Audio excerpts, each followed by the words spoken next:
वालेकुम students. I hope कि आप सब लोग सारे ठीक होंगे। अच्छा देखें, कल हम पढ़ रहे थे financial statements of limited company. तो हमने उसमें जो थोड़ा सा कैपिटल स्ट्रक्चर पढ़ा था कि कंपनी का कैपिटल स्ट्रक्चर क्या होता है। उसके बाद हमने कंपैरिजन पढ़ा था दोनों कंपनीज के बिजनेसेस हैं। सोल ट्रेडर का बिजनेस है, पार्टनरशिप का कंपनी का बिजनेस है, इसमें कंपैरिजन पढ़ा था। और हमने लिमिटेड लाइबिलिटी कंपनीज और अनलिमिटेड लाइबिलिटी कंपनीज इसके बारे में पढ़ा था। अनलिमिटेड लाइबिलिटी कंपनीज क्योंकि फॉर्म नहीं होती हैं अब, तो हमने उसको डिस्कस नहीं किया था। लिमिटेड लाइबिलिटी कंपनीज पढ़ी थी, उसके एडवांटेजेस पढ़े थे, डिसएडवांटेजेस पढ़े थे, और सोर्सेज ऑफ फाइनेंस हमने पढ़े थे कि कंपनी कहाँ कहाँ से फाइनेंस इकट्ठी कर सकती है। ठीक है, उसमें हमने डेट पढ़ा था और उसमें हमने इक्विटी पढ़ा था। तो डेट में हमने पढ़ा था कि डेट हमारे पास शॉर्ट टर्म डेट होता है, और दूसरे नंबर पर हमने पढ़ा था कि वो हमारे पास लॉन्ग टर्म डेट होता है। दो तरह के हमारे पास डेट्स होते हैं। जो शॉर्ट टर्म डेट होंगे वो पेएबल होते हैं विद इन अ ईयर, जिनको हम करंट लाइबिलिटीज कहते हैं। और लॉन्ग टर्म डेट्स जो होते हैं वो हमारे पेएबल आफ्टर 1 ईयर होते हैं, उन्हें हम नॉन करंट लाइबिलिटीज कहते हैं। जैसे कि बैंक लोन आपने ले लिया 5 साल के लिए, 10 साल के लिए, ठीक है, 1 साल से ज्यादा टाइम के लिए, that is known as a long term liability, long term debts. ठीक है, इसी तरह डिबेंचर्स हैं और बॉन्ड्स हैं, जो आप मेच्योरिटी डेट उनकी ज़्यादा होती है, 1 साल से ज़्यादा अरसे के लिए इशू करते हैं, उसके अगेंस्ट कंपनी लोन ले लेती है, उनको हम डिबेंचर्स कहते हैं। ठीक है, वो भी हमारे पास डेट होते हैं। इक्विटी जो होती है, इक्विटी या कैपिटल, उसमें हमारे पास क्या होता है कि ये, उसमें हमने पढ़ा था कि ऑर्डिनरी शेयर कैपिटल होता है और हमारे पास प्रेफरेंस शेयर कैपिटल होता है। प्रेफरेंस शेयर कैपिटल जो होता है वो तब हमारे पास इक्विटी का पार्ट होगा जब वो पे बैक नहीं करेंगे। फॉर एग्जांपल, एक कंपनी प्रेफरेंस शेयर्स इशू करती है और वो परमानेंट हैं, फॉर एवर हैं, जब तक बिजनेस रहेगा वो कंपनी का पार्ट रहेंगे। ठीक है, कंपनी में इन्वेस्ट रहेंगे, तो in that case that would be equity. लेकिन अगर प्रेफरेंस शेयर्स जो होते हैं उनकी एक मेच्योरिटी डेट आ जाती है, जैसे आप एक लोन लेते हैं और लोन की एक मेच्योरिटी डेट होती है, तो उस मेच्योरिटी डेट को आप वो वापस कर देंगे, in that case preference shares capital जो होगा वो आपकी लाइबिलिटी कहलाएगी। ठीक है, वो फिर लॉन्ग टर्म डेट के अंदर आ जाएगा। फिर हमने इनमें डिफरेंसेस पढ़ा था कि प्रेफरेंस शेयर्स जो होते हैं उनको प्रेफरेंस शेयर्स क्यों कहा जाता है, क्योंकि जब डिविडेंड दिया जाता है तो सबसे पहले उनको टैक्स पे करने के बाद सबसे पहले डिविडेंड जो होता है वो इनको मिलता है, प्रेफरेंस को। ठीक है, उसके बाद ऑर्डिनरी को, शेयर होल्डर्स को मिलता है। तो जो हमारे पास इसी तरह वोटिंग राइट्स जो होते हैं, जो डिविडेंड होता है वो फिक्स होता है, जो प्रेफरेंस शेयर होल्डर्स का होता है, जबकि ऑर्डिनरी शेयर होल्डर्स का फिक्स नहीं होता।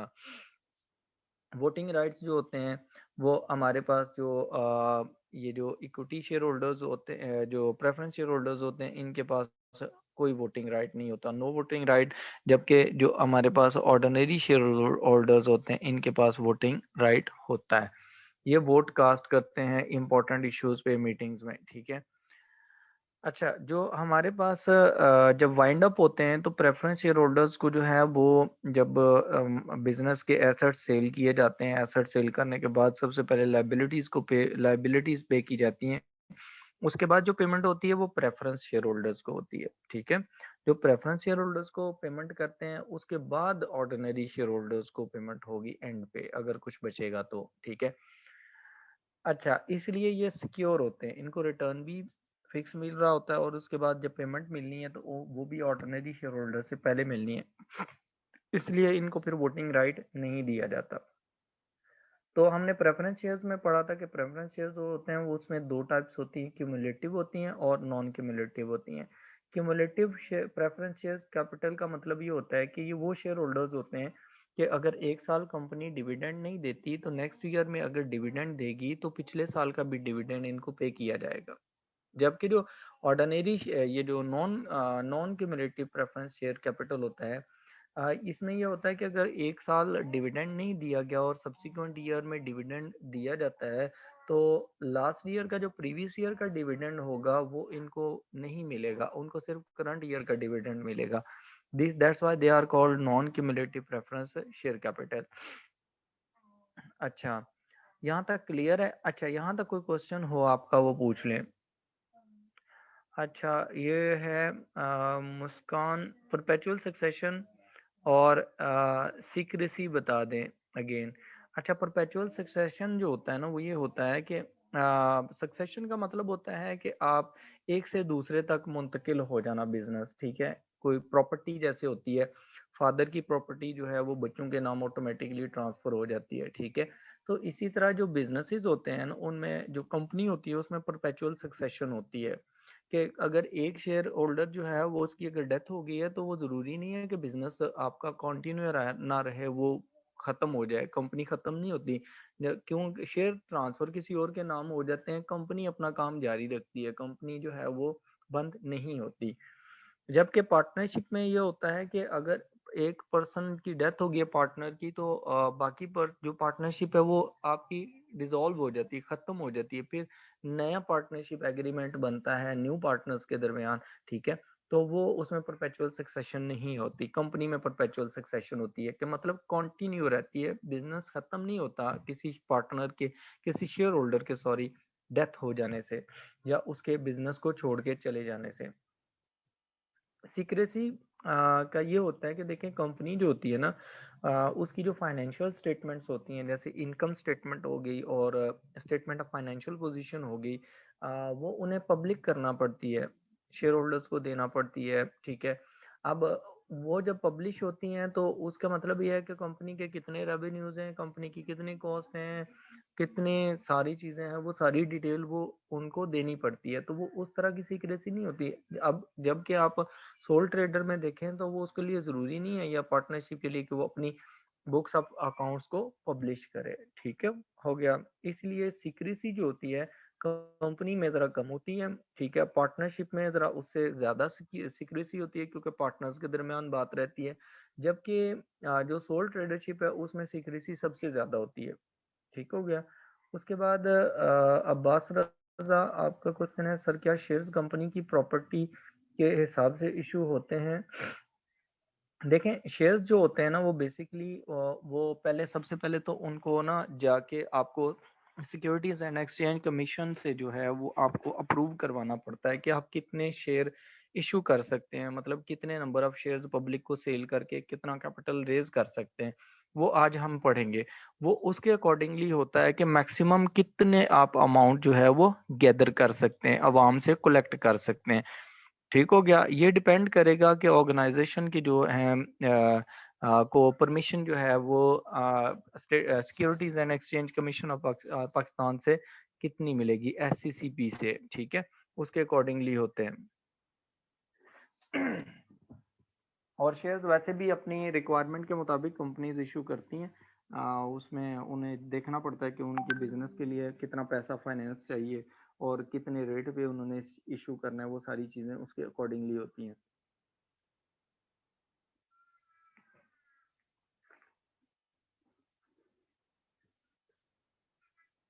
ठीक है, क्लियर है यहाँ तक? अच्छा देखें, शेयर्स को कैसे इशू करना है, उनको ट्रीट कैसे करना है बुक्स में, वो अभी हम फाइनेंशियल स्टेटमेंट्स प्रिपेयर करने के बाद करेंगे उसको, ठीक है। लेकिन हम इसको पढ़ लेते हैं उसके हिसाब से ना, जो क्यूमुलेटिव नॉन क्यूमुलेटिव। जी उजाला, आप क्वेश्चन टाइप करें।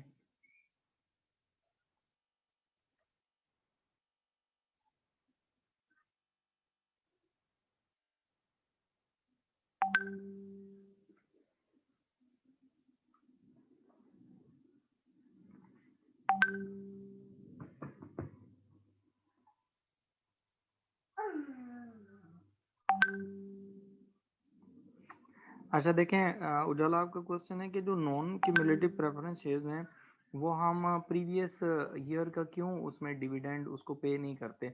उसकी रीज़न ये होती है कि नॉन क्यूमुलेटिव का मतलब होता है कि शेयर के नेम के साथ ये इसलिए लिखा जाता है। क्यूमुलेट का मतलब होता है टोटल, टोटल मतलब पुरानी वैल्यू अगर है तो वो भी उसमें ऐड होगी।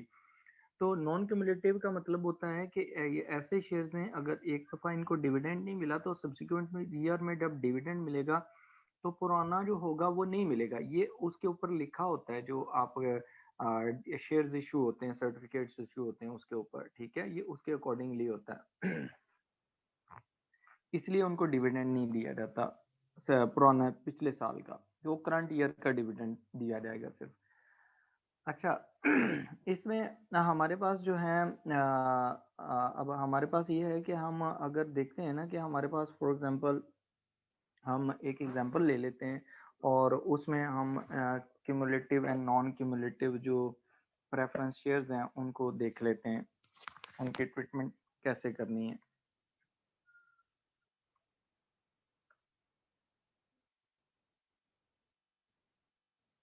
Cumulative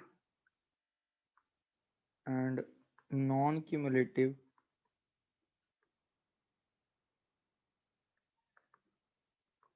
preference shares.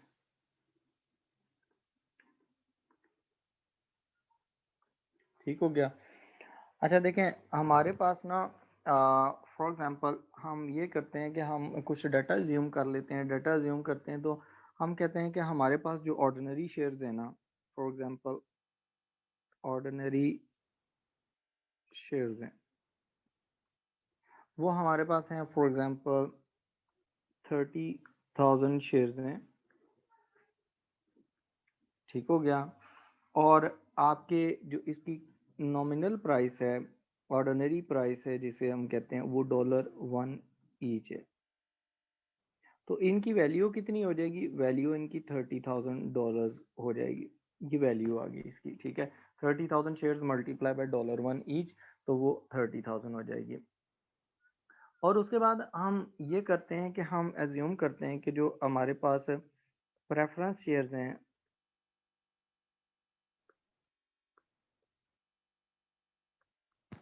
ये हमारे पास कितने हैं प्रेफरेंस शेयर्स में। फॉर एग्जांपल हम सपोज करते हैं कि हमारे पास जो प्रेफरेंस शेयर्स हैं वो हमारे पास गिवन है $120,000। सॉरी, हम कर लेते हैं इसको ज्यूम, 12,000 शेयर्स हैं at the rate of $1 each. Total उनकी वैल्यू कितनी आ गई? आप 1 से मल्टीप्लाई कर दें तो ये आपके पास 12,000 आ जाएगी। ठीक हो गया। अब यहाँ देखें हम क्या कर रहे हैं, हमने क्या किया कि यहाँ पर जो प्रेफरेंस शेयर्स होते हैं ना, इनके साथ ना रेट भी लिखा होता है कि डिविडेंड रेट लिखा होता है कि डिविडेंड आपने कितना देना है। ठीक है, फॉर एग्जांपल इनके साथ हम अज्यूम करते हैं कि हमारे पास जो रेट है वो 8% पर एनम, ये इनका रेट है, इस रेट पे इनको डिविडेंड पे करना है। तो आपको मैं कहता हूँ कि आप ऐसा करें कि आप इनके ना देखें कि आपके पास ईयर 1 है, फॉर एग्जांपल हमारे पास ये है ईयर 1, ईयर 2, ईयर 3, 3 इयर्स आगे हम डाटा ज्यूम करते हैं इनका।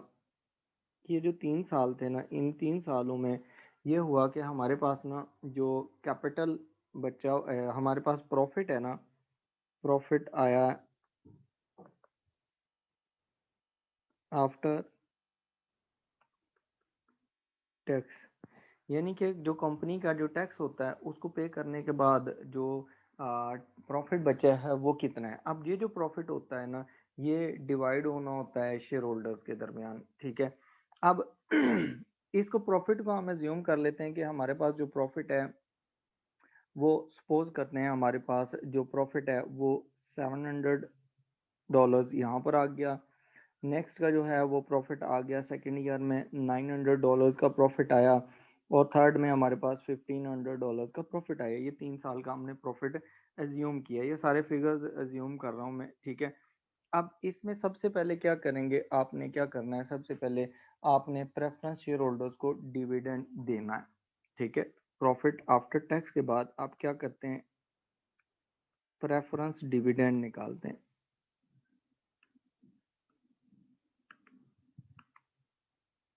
प्रेफरेंस डिविडेंड कैसे निकालेंगे? देखें, आपके जो प्रेफरेंस शेयर्स हमने अज्यूम किए हैं उनकी वैल्यू जो हमने अज्यूम की है वो 100 एंड सॉरी वो है $12,000 की। ठीक है, वो कितने हैं?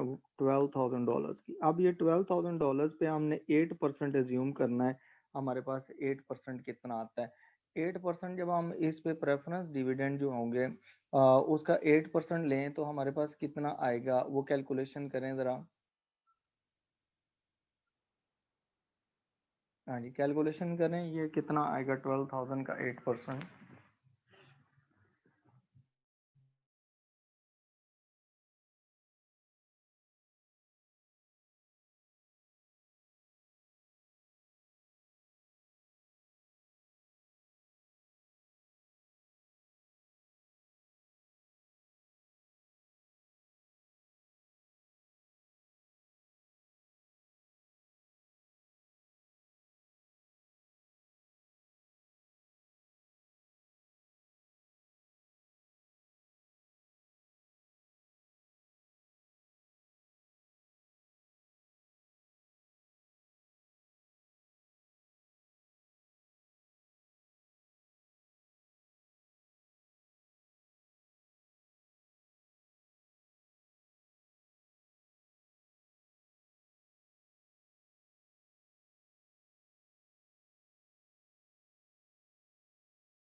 अस्सलाम वालेकुम, सॉरी नेट डिस्कनेक्ट हो गया था। अच्छा देखें, हमने एज्यूम कर रहे हैं, हम कैलकुलेशन कर रहे थे कि हमारे पास प्रेफरेंस डिविडेंड कितना बनेगा। प्रेफरेंस डिविडेंड हमारे पास, हमने वैल्यू प्रेफरेंस डिविडेंड है $12,000 के। इसका 8% हम लेंगे तो it would become $960 per annum. इतना हमने डिविडेंड देना, ठीक है।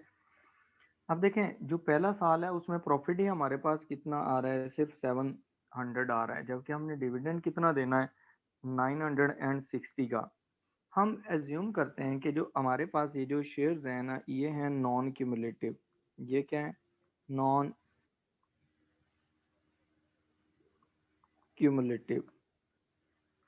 जो नॉन क्यूमुलेटिव शेयर्स हैं उसके मुताबिक हमने टोटल डिविडेंड देना है इनको 960 का। तो आउट ऑफ 960 हम कितना पेमेंट कर सकते हैं, हमने जो पेमेंट की है वो मैक्सिमम 700 का डिविडेंड दे सकते हैं।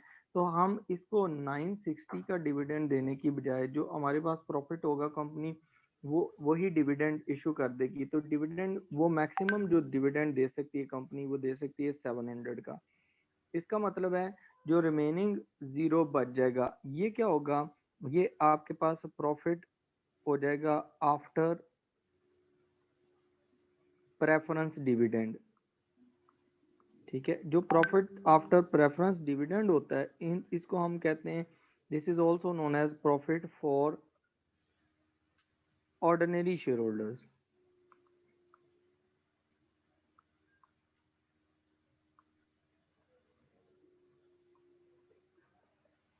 ठीक है, this is also known as profit for ordinary share holders.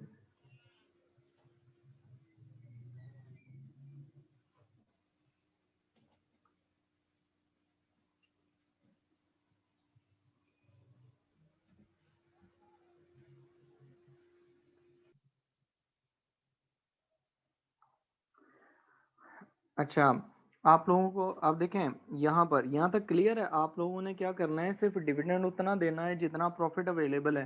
जो बाकी है, अब ऑर्डिनरी शेयर होल्डर्स के लिए जीरो बच गया। इसका मतलब है ऑर्डिनरी शेयर होल्डर्स को आप इसमें से कोई डिविडेंड नहीं देंगे।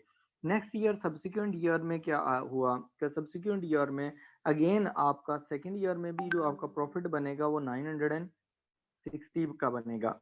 ठीक है, आउट ऑफ 960 आपने क्या किया है, आपके पास जो प्रॉफिट्स हैं वो 900 के हैं, तो आप maximum 900 dividend preference share holders को दे देंगे, क्योंकि आपने उनको गारंटी दी होती है कि उनको आपने पहले डिविडेंड देना है। ठीक है, लेकिन क्योंकि नेचर क्या है, नॉन क्यूमुलेटिव है। नॉन क्यूमुलेटिव का मतलब है कि पुराने साल का डिविडेंड नहीं मिलेगा। तो अब इनको क्या करेंगे, आप यहाँ पर इनको जीरो ऑर्डिनरी शेयर होल्डर्स के लिए बच जाएगा। पुराना कोई भी डिविडेंड आप अगले थर्ड ईयर में नहीं देंगे। अब थर्ड ईयर में क्या हुआ कि आपके पास अगेंस्ट डिविडेंड जो बनेगा वो 960 बना, लेकिन थर्ड ईयर में जो प्रॉफिट है वो आपके पास कितने बचे हैं 1500 के। 1500 में से you can pay complete dividend 960। अब आपके पास जो डिविडेंड बच जाएगा वो अमाउंट बच जाती है, वो कितनी अमाउंट बचेगी जो डिविडेंड पे करने के बाद, ठीक है। अब आपका जो डिविडेंड है वो कितना बना है थर्ड ईयर में, वो आपका बना है 960। तो 540 this would be available for ordinary share holders, this would be available for ordinary share holders, ठीक है। अब ये तो हो गया नॉन क्यूमुलेटिव वाला केस। अगर हम यहाँ पर ना अज्यूम करते हैं कि we are going to calculate dividend for the cumulative ordinary shares, आप क्यूमुलेटिव के लिए कैसे कैलकुलेशंस करेंगे वो देखें। वी अज्यूम, assumption क्या है, assumption is that preference shares are cumulative, ठीक है। कौन सी नेचर है उनकी, क्यूमुलेटिव है। ईयर 1 में कितना डिविडेंड बनेगा, ईयर 2 में कितना बनेगा, ईयर 3 में कितना बनेगा, वो देखें 3 साल का हम यहाँ पर डिविडेंड बना लेते हैं। हम डेटा ऊपर वाले ये अज्यूम कर लेंगे, यहाँ पर भी उसी को यूज कर लेते हैं कि अगर हमारे पास क्यूमुलेटिव नेचर हो तो फिर क्या करेंगे। अब देखें जो प्रॉफिट्स है ना वो सेम रहेंगे, प्रॉफिट आफ्टर टैक्स वो आपका कितना आ गया, वो आपका 700 है ईयर 1 में, आपका 900 है ईयर 2 में, और आपके पास 1500 है ईयर 3 में। 3 साल का आपका प्रॉफिट है। जो आपका प्रेफरेंस डिविडेंड है वो आपका कितना है, preference dividend we have already calculated that above, कि वो आपका बनता है 12,000 का 8%, दैट बिकम्स $960 पर एनम। हर साल आपने ये देना।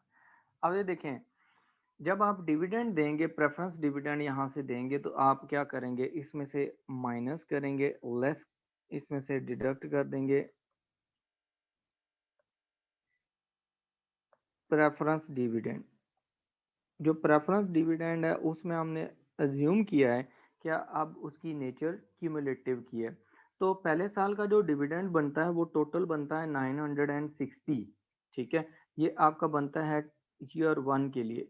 तो आपने उसमें से मैक्सिमम जो पे कर सकते हैं वो 700 पे कर सकते हैं, बिकॉज आपके पास पैसे नहीं है, ठीक है। तो 700 पे कर देंगे तो आपके पास जो profit for ordinary share holders आ जाएगा, ऑर्डिनरी शेयर होल्डर्स वो आपके पास आ जाएगा 0, ठीक है। लेकिन अब देखें आपने 960 पे करना था बट यू पेड ओनली 700, तो आपके पास कितना 260 जो है वो आपका रिमेनिंग रह गया। ये आपका बैलेंस है जो आपने पे करना है नेक्स्ट ईयर में, ठीक हो गया। इसको क्या करना है आपने नेक्स्ट ईयर में पे करना है, क्योंकि आपने क्या किया, आपने जस्ट पे किया। टोटल डिविडेंड बनता था 960, out of this you only paid during the first year in year 1 700, remaining 260 is your due balance, ठीक है। ये आपने फॉलोइंग सब्सिक्वेंट ईयर में देना है। अब सब्सिक्वेंट ईयर में ईयर 2 में क्या हुआ, अगेन ईयर 2 में जो डिविडेंड आएगा वो 960 ही आएगा क्योंकि कैलकुलेशन सेम रहेगी। लेकिन आपके पास सेकेंड ईयर में जो मैक्सिमम लिमिट है, आपके पास प्रॉफिट है 900 के, तो आप ये सारे का सारा प्रेफरेंस डिविडेंड दे देंगे। इसका मतलब है कि 900 सेकेंड ईयर में भी आपने पे कर दिया और आपके पास कितना बैलेंस बच गया, $40 का, $60 का आपके पास क्या बच गया बैलेंस, आपने जो पे करना है 60। ये आपका अगेन रिमेनिंग हो गया जो आपने उससे सब्सिक्वेंट ईयर में पे करना है, ठीक हो गया। अब देखें आपके पास जो टोटल बन गया 2 साल में जो आपका ड्यू है, एक तो 260 फॉर ईयर 1 है, 60 फॉर ईयर 2 है, और थर्ड ईयर में जब आप पेमेंट करने के लिए गए तो आपने थर्ड ईयर में ईयर 3 में आपने कैलकुलेशन की तो आपके पास जो डिविडेंड निकला है वो निकलता है 960 पर एनम। ठीक हो गया। लेकिन इसमें क्या है, पिछले साल का डिविडेंड भी है, ये दोनों डिविडेंड भी आप इसमें ऐड कर देंगे कि ये भी पे करने हैं। ठीक है, तो वो आपके 260 वो पे करना है प्लस 60 ये पे करना है, तो टोटल आपका कितना बन गया, टोटल आपके पास 960 का एक बैलेंस है, प्लस आपने इसमें ऐड करना है 260 जो फर्स्ट ईयर का भी बच गया था और 60 सब्सिक्वेंट सेकंड ईयर का। तो टोटल आपने पेमेंट जो करनी है वो आपने करनी है 1280। ठीक है, ये आपने पेमेंट करनी है। लेकिन इसमें से आप देखें 1500 आपका टोटल डिविडेंड प्रॉफिट है, जारी बात है उसमें से आप 1280 पे कर सकते हैं, तो आप 1280 पे कर देंगे। ठीक है, जब आप 1280 पे कर देंगे तो रिमेनिंग आपके पास कितना आ जाएगा, 1500 माइनस 1280। ठीक है, तो वो आपके पास 220 का बैलेंस आ जाएगा। ठीक है, अब ये बैलेंस क्या है शेयर होल्डर्स के लिए, ऑर्डिनरी शेयर होल्डर्स। अब थर्ड ईयर में आपने क्या किया, 1280 का डिविडेंड था, 1280 पे कर दिया, तो रिमेनिंग कितना रह गया, जीरो। अब रिमेनिंग में कुछ नहीं है, थर्ड ईयर पुराना कोई बैलेंस नहीं है। तो क्यूमुलेटिव जो शेयर्स होते हैं, क्यूमुलेटिव शेयर होल्डर्स, उनको आप क्या करते हैं कि आपने प्रीवियस ईयर का जो भी ईयर में डिविडेंड होगा वो यू विल हैव टू पे। ठीक है, ये जो रिमेनिंग है इसको आप एरियर भी लिख सकते हैं या आउटस्टैंडिंग डिविडेंड भी लिख सकते हैं। ठीक है, थर्ड ईयर में एरियर में जीरो हो गया। ठीक है, अब सब्सिक्वेंट ईयर में जब भी आपके प्रॉफिट्स होंगे 960 से ज्यादा, आप उसका डिविडेंड पहले 960 देंगे, remaining will be shared to the ordinary share holder. ये क्लियर है, is that clear the difference between the और cumulative and non cumulative preference shares?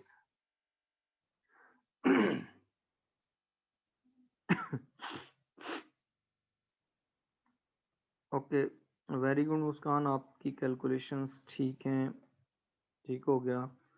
Okay, सबको क्लियर है ये? अच्छा देखें, उसके आगे ये तो हमारे पास आगे कि हमारे पास प्रेफरेंस शेयर्स हैं, उनकी कैलकुलेशंस कैसे करनी है, क्यूमुलेटिव की, नॉन क्यूमुलेटिव की। ठीक हो गया, अब हम आगे चलते हैं। अब हम पढ़ते हैं,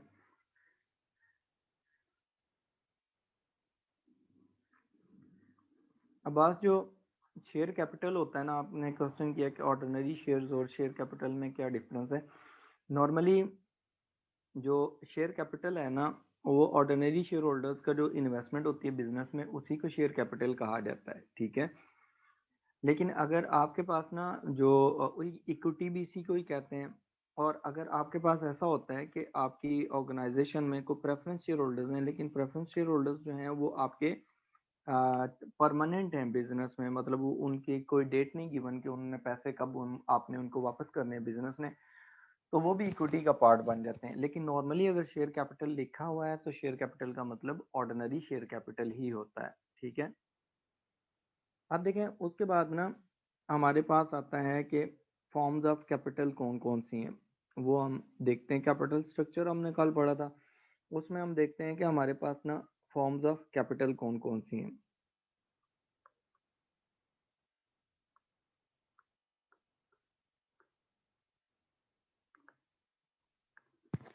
ठीक है, फॉर्म्स ऑफ कैपिटल में जो पहले फॉर्म होती है ना, वो हमारे पास आते हैं authorised capital.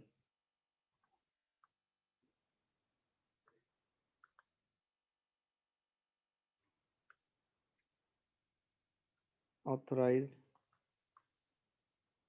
Capital, authorised capital क्या होता है, authorised capital basically maximum capital होता है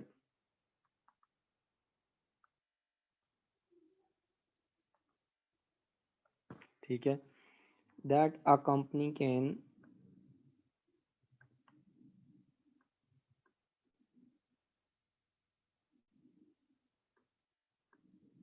इशू और रेज, एक कंपनी मैक्सिमम कितना कैपिटल इकट्ठा कर सकती है, रेज कर सकती है, that is known as authorised capital. Okay, ठीक है। अब ये कौन लिमिट देगा, ये आपके पास, ये जो आप किसी भी कंट्री के अंदर चले जाएं तो उस कंट्री के अंदर जो कॉम्पिटेंट अथॉरिटीज होती हैं, कॉम्पिटेंट अथॉरिटीज का मतलब ये होता है कि वो अथॉरिटी जो कंपनीज को ये ग्रांट करती है उसके डील करती है। पाकिस्तान में securities and exchange commission of Pakistan है, वो इसको डील करता है। तो कंपनी मैक्सिमम शेयर जो इशू करके कितना कैपिटल इकट्ठा कर सकती है वो एससीसीपी ही इनमें पाकिस्तान में बताती है, ठीक है। इससे ज्यादा कैपिटल रेज नहीं किया जा सकता, ठीक है। उसके बाद ऑथराइज कैपिटल में से ना क्या किया जाता है, पब्लिक को ऑफर दी जाती है।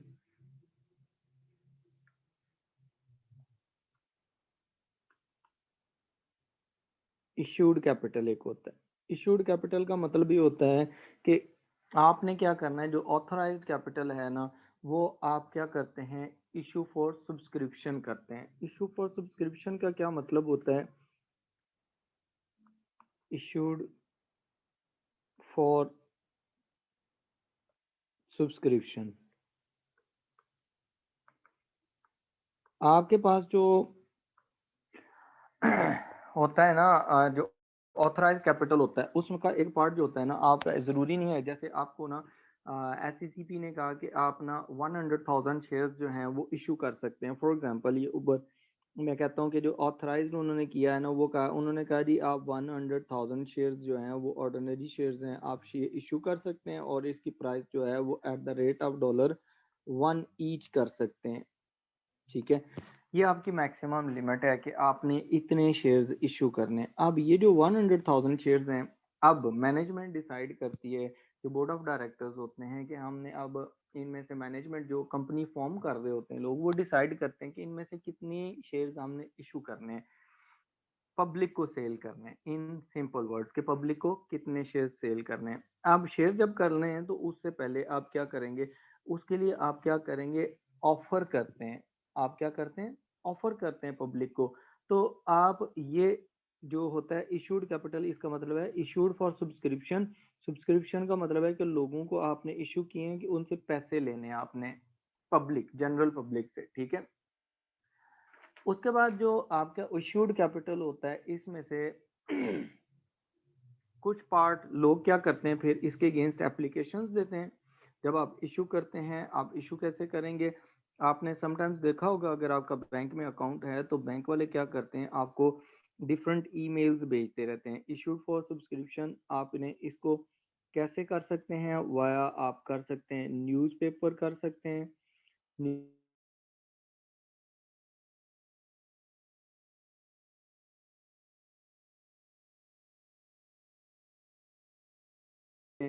ठीक है।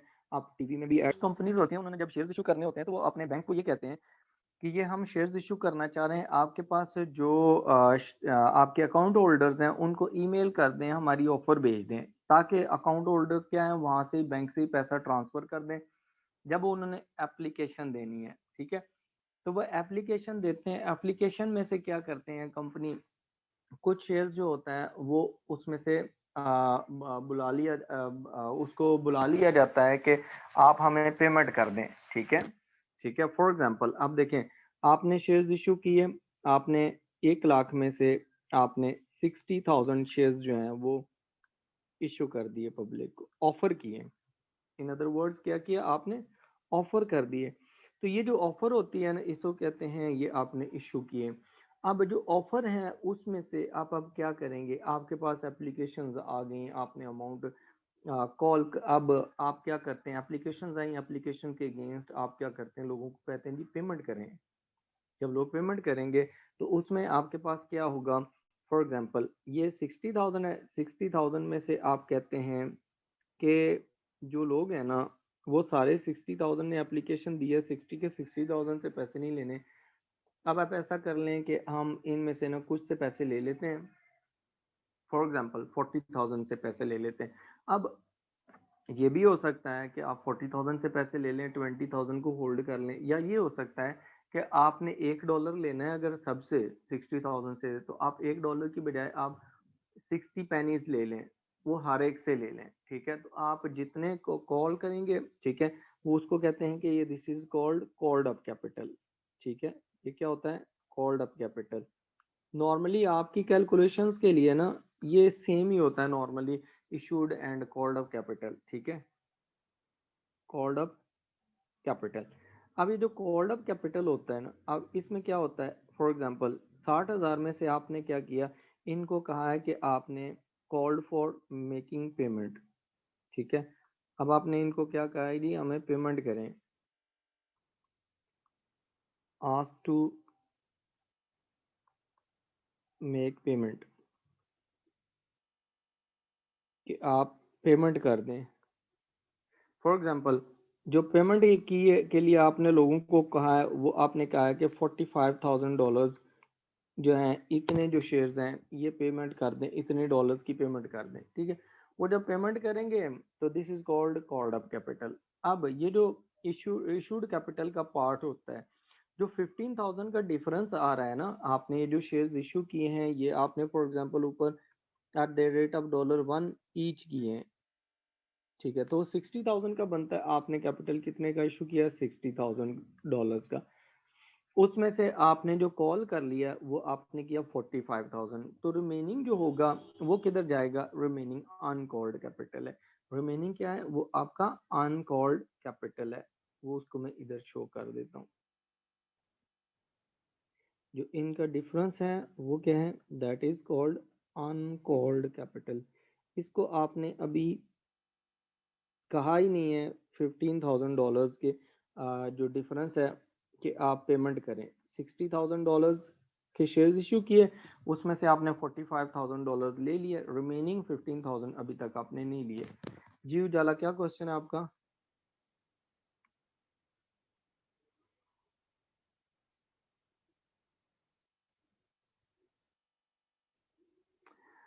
फातिमा शाहिद, आपका जो क्वेश्चन है, आपने कहा in non cumulative shares we don't have to pay the remaining amount. Yes you are right कि हम उसमें रिमेनिंग जो डिविडेंड है ना लास्ट ईयर का, प्रीवियस ईयर का, वो पे नहीं करते, ठीक है, एरियर में।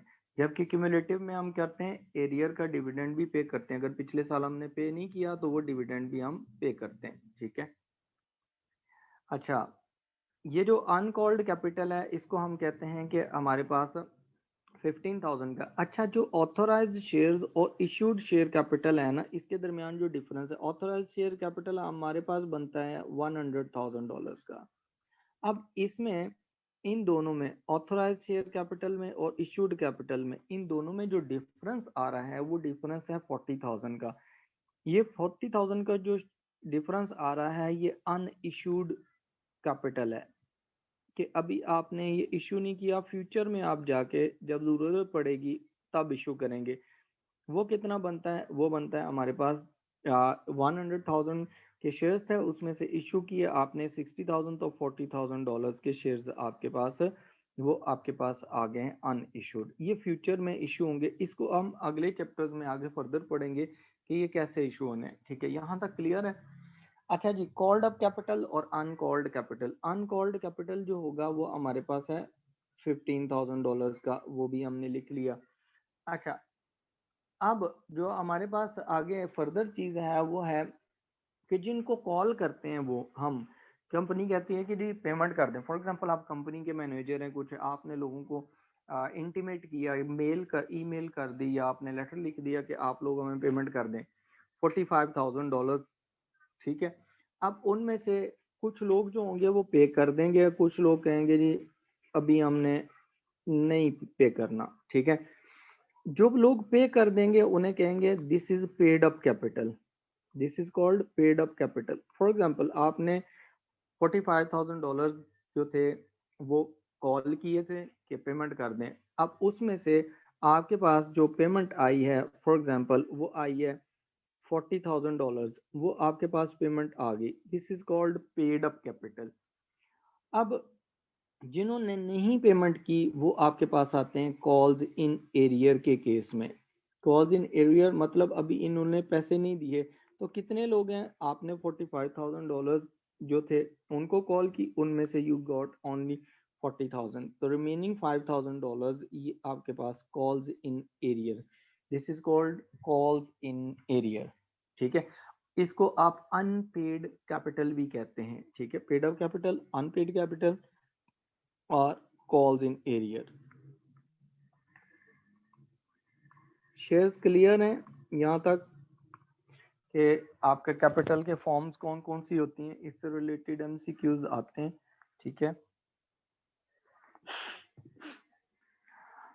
उजाला आपका क्वेश्चन है कि क्या कॉल्ड अप कैपिटल जो है वो बैलेंस शीट में रिकॉर्ड होगा। हाँ, उसमें देखें जो पेड अप कैपिटल है ना, अल्टीमेटली अगर सारे डिफरेंट हैं कि ऑथराइज कैपिटल डिफरेंट है, इशूड कैपिटल डिफरेंट है, कॉल्ड अप कैपिटल डिफरेंट है और पेड अप कैपिटल डिफरेंट है, तो जो फाइनली जो पेड अप कैपिटल है जिनसे अमाउंट ली होती है उसको आप स्टेटमेंट ऑफ फाइनेंशियल पोजीशन में रिकॉर्ड करते हैं, बाकियों को जस्ट आप शो करते हैं।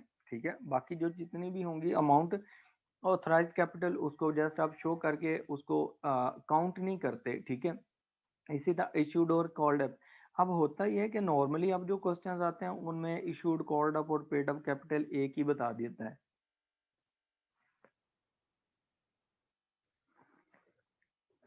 ठीक है,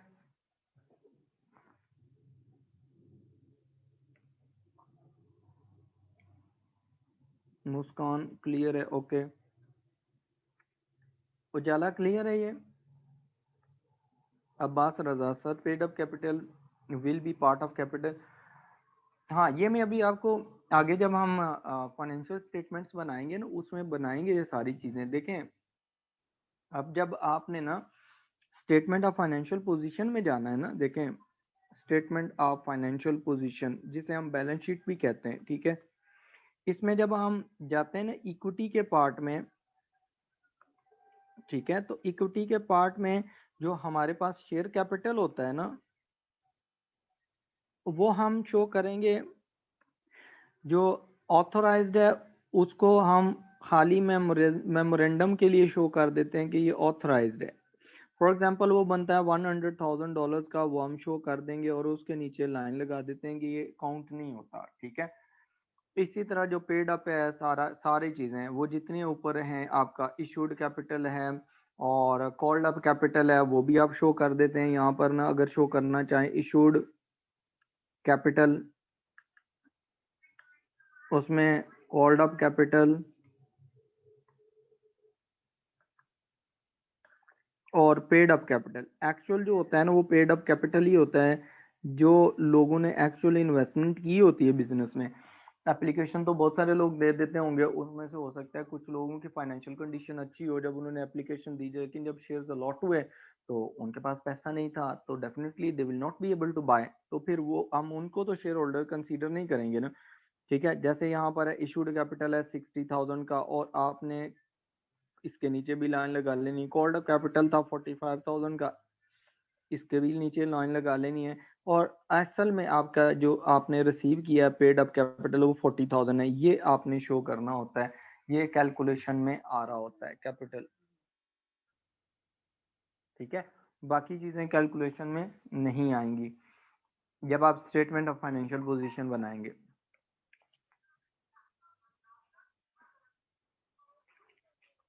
ओके, अब बात क्लियर है ये।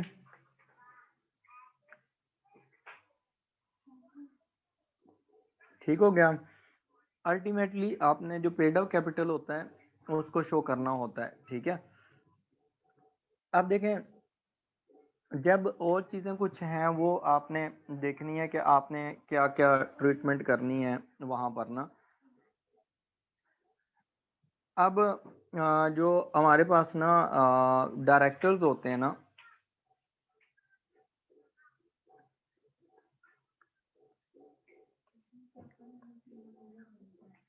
डायरेक्टर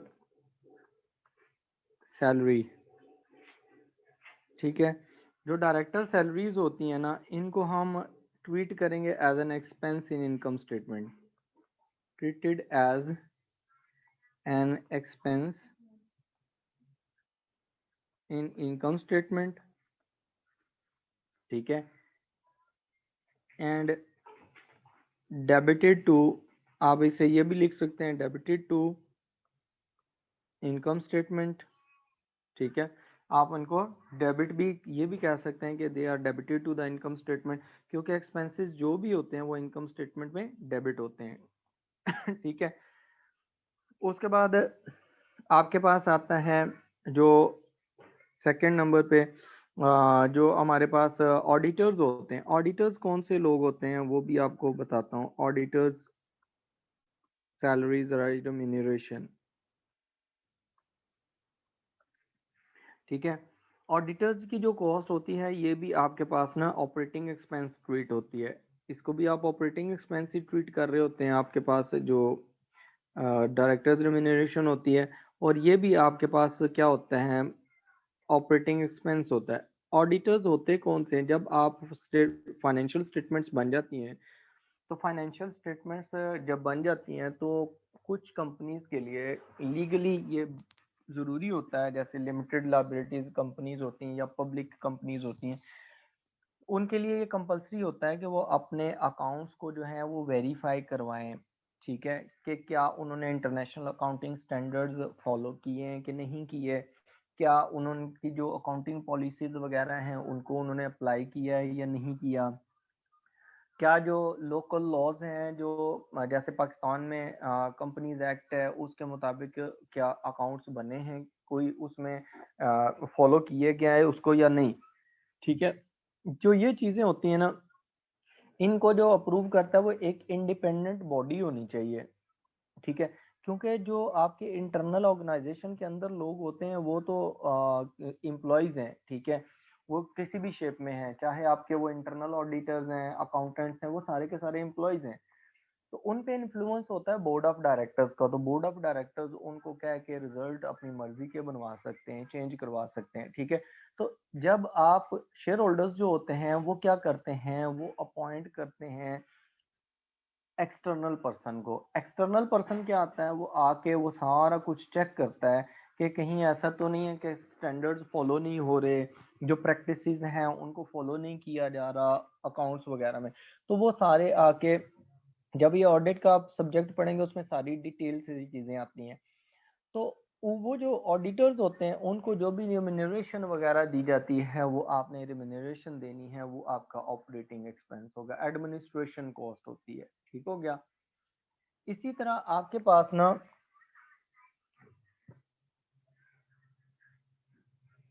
जो इंटरेस्ट होगा ना ऑन लोन्स या डिबेंचर्स या बॉन्ड्स, वो आपके पास फाइनेंस कॉस्ट होगी। तो आपके पास क्या होगी, फाइनेंस कॉस्ट होगी।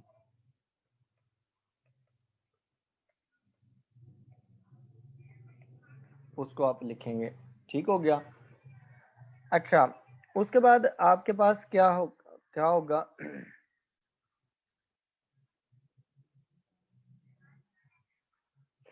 ठीक हो गया, यहाँ तक क्लियर है।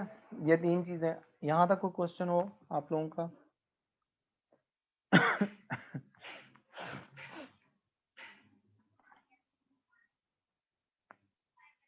अच्छा, इसमें ना टैक्स भी होता है, जो आपके पास जो कंपनीज होती हैं उसके अंदर ना जो टैक्स भी होता है, तो वो जो इनकम टैक्स होगा यहाँ पर उसको भी हम कंसीडर करेंगे। उसकी कैलकुलेशन भी अभी क्वेश्चंस हम करेंगे उसके अंदर आ जाएगी, ठीक है। तो उसको भी हम क्या करते हैं, जो हमारे पास डिडक्ट किया जाता है, इट इज डिडक्टेड फ्रॉम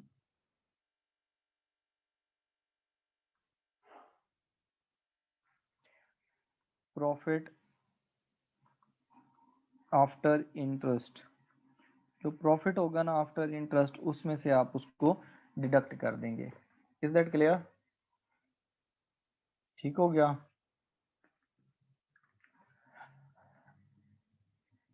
अच्छा, उसके बाद ना जो ऑर्गेनाइजेशन के अंदर जो होता है ना, एक तो कैपिटल स्ट्रक्चर बना लिया। कैपिटल स्ट्रक्चर के बाद ना हमारे पास ना जो रिजर्व्स भी आते हैं, उनको हम देखते हैं कि रिजर्व्स की ट्रीटमेंट क्या होगी।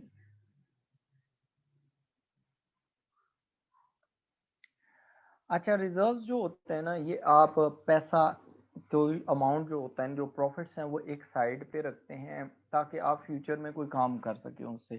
जैसे आप देखें, आप अगर कुछ अर्निंग करते हैं, कोई सैलरी आप अर्न करते हैं, आप घर के एक्सपेंसेस वगैरह निकालते हैं तो कुछ थोड़ी बहुत सेविंग भी कर लेते हैं। तो वो जो सेविंग्स होती है ना, उनको कंपनी जो होती है उनके टर्म में हम उन्हें रिजर्व्स कह सकते हैं। इन अदर वर्ड्स, जो एक इंडिविजुअल होता है वो अपनी इनकम में से जो कुछ जो सेव कर लेता है पैसा, उसको कहते हैं कि वो उसकी रिजर्व्स हैं, ठीक है, सेविंग्स हैं। कंपनी उसे रिजर्व्स का नाम दे देती। अब रिजर्व्स जो होते हैं ना, वो दो तरह से क्रिएट होते हैं, ठीक है। अब वो रिजर्व्स क्या होते हैं, दो तरह के होते हैं। एक हमारे पास होते हैं कैपिटल रिजर्व्स और दूसरे नंबर पर होते हैं रेवेन्यू रिजर्व्स।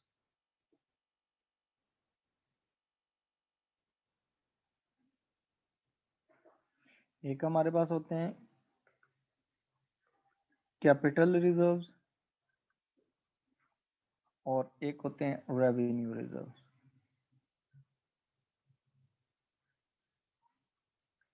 ठीक हो गया। अच्छा, जो हमारे पास होते हैं ना कैपिटल रिजर्व्स, बेसिकली ये कब क्रिएट होते हैं? ये होते हैं due to change in capital structure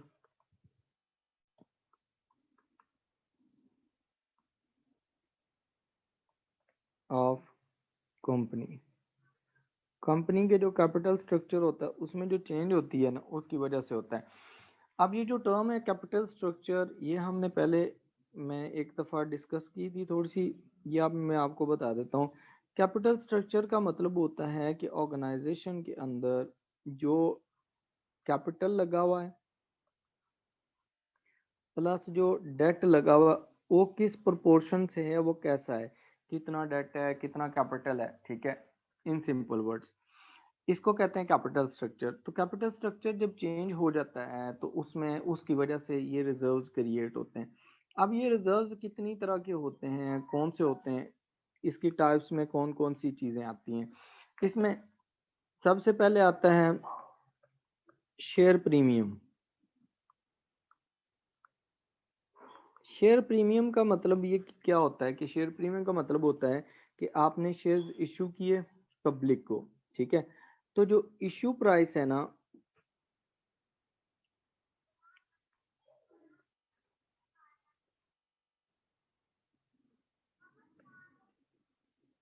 issue price that is greater than nominal value of the shares. Nominal value आपका मतलब ये होता है नॉमिनल और पार वैल्यू, ठीक है। पार वैल्यू या नॉमिनल वैल्यू, जैसे आपके पास करेंसी नोट होता है, करेंसी नोट के ऊपर जो वैल्यू लिखी होती है ना, आपके पास अगर 1000 का नोट है तो आपको कैसे पता चलेगा उसकी वैल्यू 1000 है, ठीक है।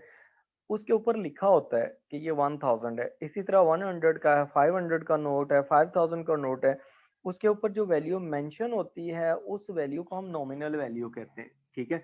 इसी तरह जो शेयर्स होते हैं उनके ऊपर वैल्यू मेंशन होती है वो कितने डॉलर्स के हैं। फॉर एग्जांपल देखें, आपका एक शेयर जो था उसकी जो वैल्यू थी ना, नॉमिनल वैल्यू, वो $10 थी पर शेयर, ठीक है। तो आपने वही जो शेयर्स हैं वो इशू कर दिए हैं, वो $13 में इशू कर दिए।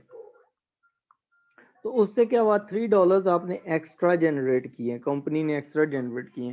These three extra dollars received by the company is known as share premium, ठीक है। इसको क्या कहा जाता है, शेयर प्रीमियम कहा जाता है। Is that clear? उसके बाद हमारे पास आता है दूसरे रिजर्व्स होते हैं, कैपिटल रिजर्व्स होते हैं रीवैल्यूएशन रिजर्व्स।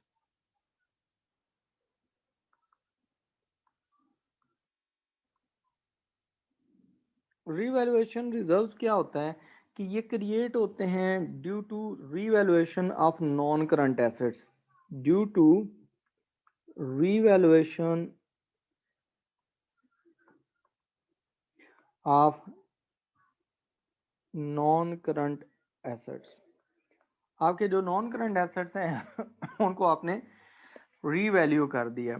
अब उसमें क्या होता है, रीवैल्यूएशन जो रिजर्व्स होते हैं उसमें आपने जब इसको रीवैल्यू करना है तो वो कैसे होता है, फॉर एग्जांपल आपका एसेट था, उसकी जो नेट बुक वैल्यू है, न्यू वैल्यू जो है आपने उसकी लगाई है कि हमारे एसेट की वैल्यू जो है न्यू वैल्यू वो और है, that is greater than the net book value. जो आपकी बिजनेस में बुक्स ऑफ अकाउंट्स में जो वैल्यू है ना उसकी, उससे ज्यादा है। फॉर एग्जांपल आप देखें, आपका एक प्लांट था, वो था $40,000 का, लेकिन मार्केट में अब उसकी वैल्यू जो है वो $45,000 होगी। अब आपने एसेट को 40,000 से इंक्रीज करके 45 पे रिकॉर्ड कर लिया, तो जो 5,000 का आपका डिफरेंस आया है, इंक्रीज आया है, increase in value of non-current asset, this is called revaluation reserve। this is called revaluation reserve कि आपने एसेट की वैल्यू को रीवैल्यू किया, नई वैल्यू कैलकुलेट की, नई वैल्यू उसकी एस्टिमेट लगवाया। जैसे नॉर्मली ये होता है, जो आपके प्लांट, ये जो लैंड होती है, बिल्डिंग वगैरह, इसकी वैल्यू बढ़ जाती है, इंक्रीज हो जाती है। जैसे तो इसको हम कहते हैं कि ये हमारे पास एसेट की वैल्यू इंक्रीज होती है, this is called revaluation reserves. अभी जैसे आप देखें रिसेंटली जो भी ऑर्गेनाइजेशंस थी, उन्होंने क्या किया था, गाड़ियां उनके पास व्हीकल्स थी, तो रिसेंटली क्या हुआ कि जो इंपोर्ट थी उस पे सैंक्शंस होने की वजह से, मतलब कि आप पुरानी गाड़ियां वगैरह नहीं मंगवा सकते बाहर से, तो लोकल जो गाड़ियां थी उनकी मार्केट वैल्यू काफी ज्यादा इंक्रीज हो गई। अब वो क्या हुआ, उसकी वैल्यू इंक्रीज होने से एसेट की वैल्यू जो है वो रीवैल्यू हो गई, कि जो प्रॉपर्टी है उसकी वैल्यू बढ़ गई है। तो इसको कहते हैं कि ये रिवैल्यूएशन रिजर्व है। ये दो कैपिटल स्ट्रक्चर्स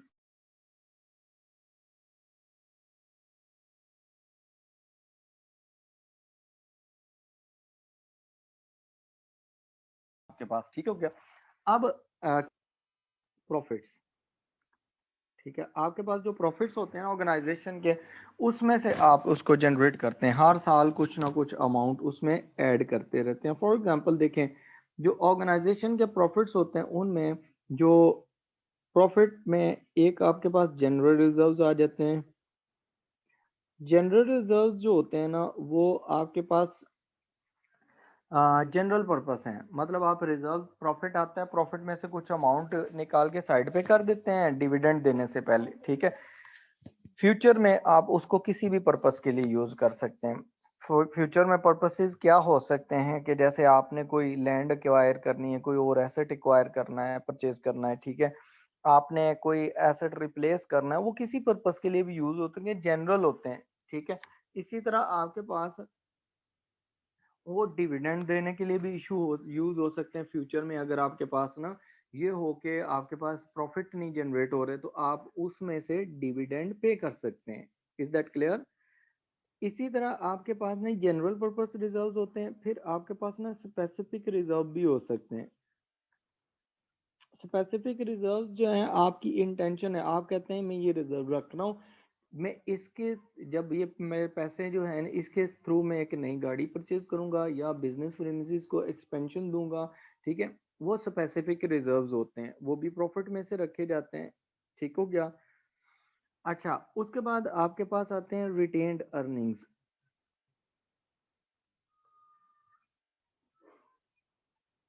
रिटेन्ड अर्निंग्स क्या होती हैं, इनको मैं ज़रा आपको बता देता हूँ शॉर्टली यहाँ पर। अभी हम इसकी कैलकुलेशंस भी करेंगे आगे चल के ना, ठीक है। जो रिटेन अर्निंग्स होती हैं ना, ये क्या चीज़ है रिटेन अर्निंग्स? देखें, जो रिटेन अर्निंग्स होती हैं, जब आपके पास प्रॉफिट आ जाता है ना, after interest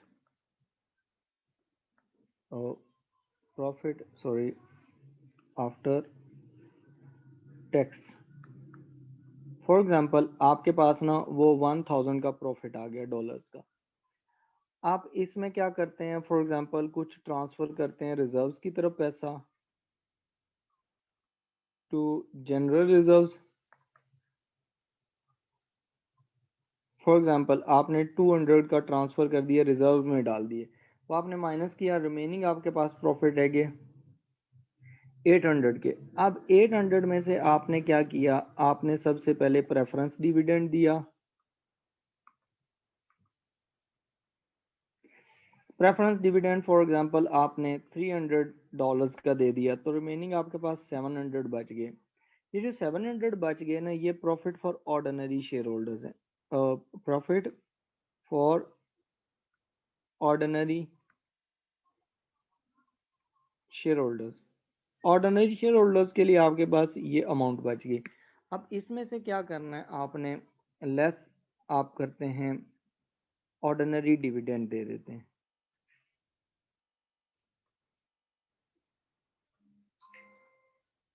ordinary dividend for example आपने पे किया, आपने $400 का पे कर दिया, रिमेनिंग आपके पास जो अमाउंट बच गई वो आपके पास बच गई है 300। अब ये जो रिमेनिंग 300 अमाउंट है, this is known as retained earning या रिटेन्ड प्रॉफिट। इसको कहते हैं कि ये हमारे पास रिटेन्ड अर्निंग है, कि हमने पैसा जो ऑर्गेनाइजेशन है उसके अंदर रखा है, ये प्रॉफिट हम डिस्ट्रीब्यूट नहीं किया। These are also known as retained profits. ठीक है, is that clear?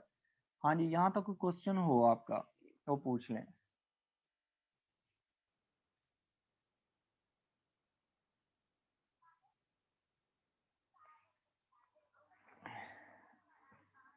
Muskan, reserve समझ नहीं आ रहे? अच्छा, रिजर्व्स में देखें, रिजर्व्स में दोबारा पढ़ा रहा हूँ, देख लें इसको। रिजर्व्स जो होते हैं ना, बेसिकली ये हम प्रॉफिट्स जो होते हैं ना उनको एक साइड पे रखते हैं, कुछ बचा के रखती है ऑर्गेनाइजेशन जो होती है ना, उसकी जो बेसिकली कंपनी जो होती है ना उसको रन कर रहे होते हैं बोर्ड ऑफ डायरेक्टर्स। जो डायरेक्टर्स होते हैं ना वो ऐसा करते हैं कि उन्होंने प्लान किया होता है कि फ्यूचर में बहुत सारे काम करने हैं, ठीक है।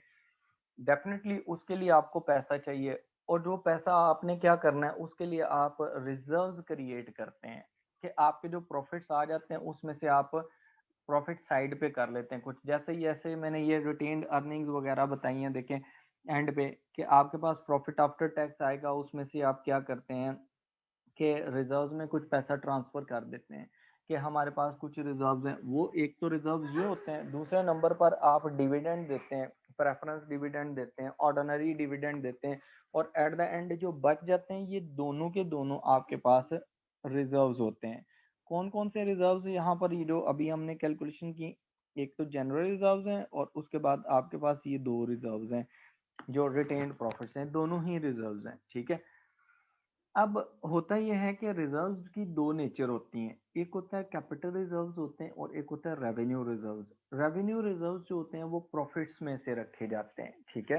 हर साल जो प्रॉफिट आता है उसमें से थोड़ा सा पैसा बचा के साइड पे कर लिया जाता है कि फ्यूचर में हम इसको कुछ स्पेसिफिक पर्पसेस के लिए यूज करेंगे या जनरल पर्पस के लिए यूज करेंगे, ठीक है।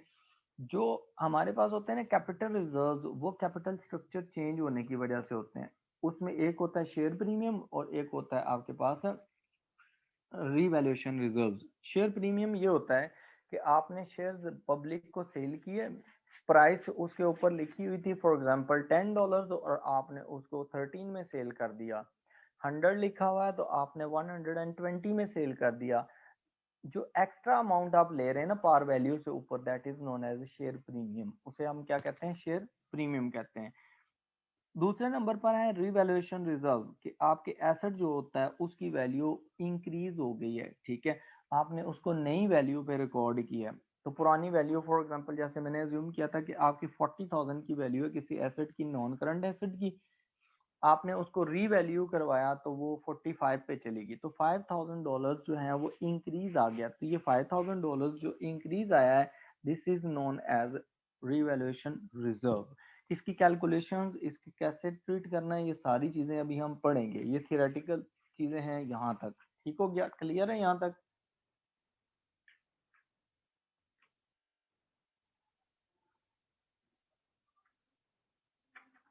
अच्छा, अब हम चलते हैं आगे ना कैलकुलेशंस की तरफ, कि कैलकुलेशंस कैसे करनी है। हाँ जी, कोई क्वेश्चन यहाँ तक? अच्छा,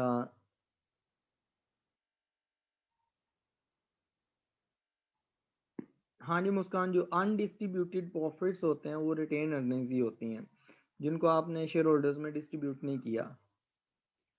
ओके,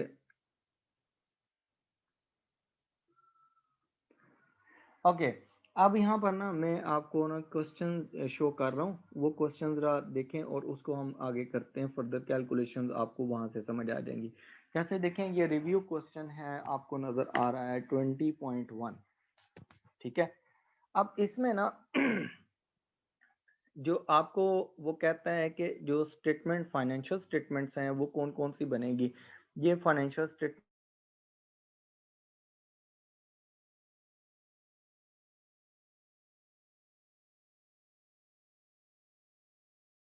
यहाँ पर बनवाता हूँ आपको कि कौन कौन सी फाइनेंशियल स्टेटमेंट आती हैं।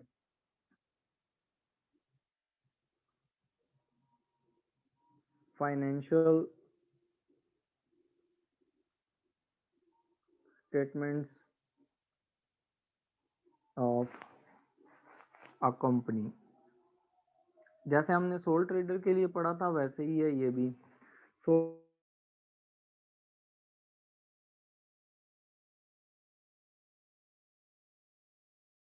फाइनेंशियल स्टेटमेंट्स यहाँ पर भी हम इसके लिए भी, कंपनी के लिए भी जब हम पढ़ते हैं तो इसमें हमारे पास क्या क्या चीज़ें आती हैं देखें। इसमें पहले चीज़ number one thing will be the income statement. Income statement जो है वो नॉर्मली सेम बनती है, एक टैक्स उसमें नया ऐड हो जाता है। उसके बाद हमारे पास सेकंड नंबर पर है statement of changes in equity होती है।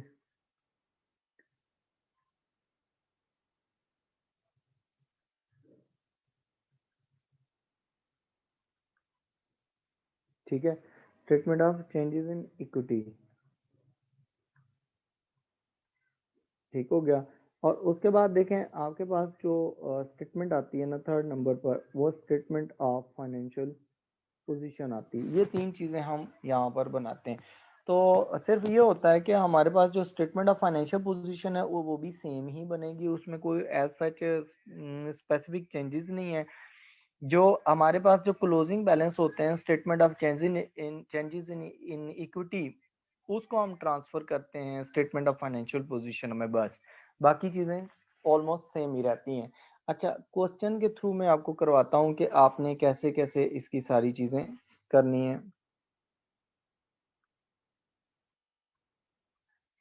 ठीक है, अब यहाँ देखें जो क्वेश्चन है ना हमारे पास ना, क्वेश्चन नंबर 20.1 है। क्वेश्चन नंबर 21.1 में उसने कहा है कि you are required to prepare statement of changes in equity for each of the 3 years, 3 साल के लिए बनाना है, एंडिंग एट 31 दिसंबर 2006, 7 एंड 9 8। ठीक है, 3 साल के लिए आपने statement of changes in equity बनानी है। तो हम यहाँ पर statement of changes in equity बना लेते हैं 20.1, statement of changes in equity. ठीक हो गया। Statement of changes in equity में जो नॉर्मली कॉलम्स होते हैं वो आपको मैं पहले बनवा देता हूँ, आपने ये कॉलम बना लेने पहले। ठीक है, अब ये कौन कौन से कॉलम्स होते हैं। नंबर वन जो है वो आपने यहाँ पर ना डिटेल्स लिखनी होती हैं, पहला कॉलम भी होता है डिटेल का। ठीक है, नंबर टू हमारे पास जो कॉलम होता है वो ऑर्डिनरी शेयर कैपिटल का होता है।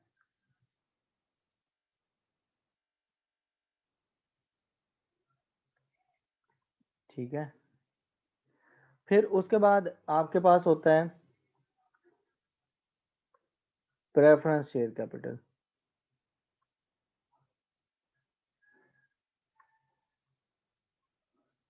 ये सेकंड होता है। जो थर्ड हमारे पास कॉलम होता है वो हमारे पास आता है रिटेन्ड अर्निंग्स का।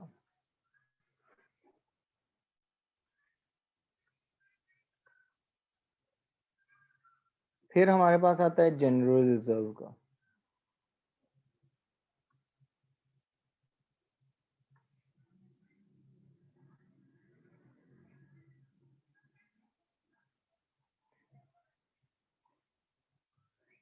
ठीक हो गया, ये हमारे पास है कैपिटल, ये बेसिक स्ट्रक्चर है, आपने इस तरह कॉलम बना लेने हैं। ठीक है, अब यहाँ देखें उसने कहा है कि हम अब statement of changes in equity बना रहे हैं जो फॉर 2000 एंड आपके पास ईयर है 6, 2006 के लिए हम बना रहे हैं। ठीक है, सबसे पहले जब हम स्टार्ट करेंगे will start from balance brought down. कहाँ से स्टार्ट करना है, बैलेंस ब्रॉड डाउन। 1 जनवरी 2006 को हमारे पास बैलेंसेस कितने थे चीज़ों के। ठीक है, उसमें देखें, उसने कहा कि Galloway limited started in business on 1 जनवरी 2006। जब उसने बिजनेस स्टार्ट किया 1 जनवरी 2006 को, इसका मतलब है ब्रॉड डाउन बैलेंसेस उसके पास कोई भी नहीं होगा, उसने कोई पीछे से चीज इसके पास आगे ट्रांसफर नहीं हुई, क्योंकि बिजनेस ही अभी स्टार्ट हुआ है, तो बैलेंस ब्रॉड डाउन जो होंगे वो जीरो होंगे। कहता the company was registered with authorised capital. अब देखें, उसने कहा रजिस्ट्रेशन हुई है, ऑथराइज्ड कैपिटल है 400,000 ऑर्डिनरी शेयर्स ऑफ $1 ईच, ठीक है, out of which the company has issued 300,000 share. Issued capital कितना, 300,000 शेयर्स है। अब उसने ये नहीं बताया कि उसमें से कितने पैसे आ गए, कितने लोगों को आपने कॉल की, कॉल्ड अप कैपिटल कितना है, पेड अप कैपिटल कितना है, एरियर में कितना है। इन सिंपल वर्ड्स उसने जो इशू किया वो सारे का सारा आपके पास कैपिटल आ गया। अच्छा देखें, जब आप ये जो शेयर्स हैं, उसने कहा कि शेयर्स इशू किए हैं आपने 300,000 डॉलर्स की, जब आप शेयर्स इशू करेंगे ना, तो आपके पास जो 1 जनवरी होगी 2006 को, उसमें आप एक जर्नल एंट्री करेंगे। जर्नल एंट्री क्या करेंगे कि आपके पास जो अमाउंट है वो डेफिनेटली कैश की सूरत में आएगी या बैंक बैलेंस की सूरत में। आपने शेयर्स इशू किए हैं, 300,000 शेयर्स इशू किए हैं, और शेयर की वैल्यू उसने ये नहीं बताई कि कितनी वैल्यू, तो नॉमिनल वैल्यू पे इशू होते हैं, ठीक है। तो इसका मतलब है कि आपने $300,000 रिसीव किए, ये डेबिट हो जाएगा, क्योंकि कंपनी के बैंक बैलेंस इंक्रीज हो जाएगा। दिस इज जस्ट लाइक जो एंट्री होती थी ना बिजनेस स्टार्ट करने की, ये वैसी ही एंट्री है, जर्नल एंट्री है। क्रेडिट में क्या करेंगे, क्रेडिट में हम कैपिटल क्रेडिट करते हैं जब बिजनेस स्टार्ट करते हैं, क्योंकि कैपिटल भी इंक्रीज हो रहा है, तो हम यहाँ पर ना शेयर कैपिटल कर लेते हैं, शेयर कैपिटल 300,000 का। अब ये ऑर्डिनरी शेयर्स हैं, ये कौन से हैं आपके पास, ऑर्डिनरी शेयर्स हैं। तो ऑर्डिनरी शेयर्स जो हैं, ऑर्डिनरी शेयर कैपिटल है आपका ये, ठीक है, 300,000 का। अब आप क्या करेंगे, आपने यहाँ पर न्यू शेयर्स इशू जो किए हैं ना, वो यहाँ लिखेंगे, न्यू शेयर्स इशूड। एक तो आपने शेयर्स इशू किए हैं ऑर्डिनरी शेयर, तो ऑर्डिनरी शेयर कैपिटल आपका इंक्रीज हो गया है कितने से, 300,000 से। ये आप ऑर्डिनरी शेयर के कैपिटल के कॉलम में लिख लेंगे, ऑर्डिनरी शेयर कैपिटल के कॉलम में, कि आपका शेयर कैपिटल कितने से इंक्रीज हो गया, 300,000 से। उसने कहा इन एडिशन, इसके अलावा ये हुआ, the company has also issued 100,000 8% preference shares. अब देखें, जो प्रेफरेंस शेयर्स हैं उसके आगे ये नहीं लिखा कि वो कितने साल बाद वापस कर देने हैं। इसका मतलब है कि ये परमानेंट पार्ट है बिजनेस का, ये फॉर एवर बिजनेस में रहेंगे। जब ये फॉर एवर बिजनेस में रहेंगे तो ये कैपिटल का पार्ट बन जाते हैं, ठीक है। तो हम इसको statement of changes in equity में लिखेंगे। और उसने कहा है कि आपने जो प्रेफरेंस शेयर्स इशू किए हैं उसके अगेंस्ट आपने कितनी अमाउंट रिसीव की है, आपने 100,000 शेयर्स इशू किए हैं ऑफ $1 ईच।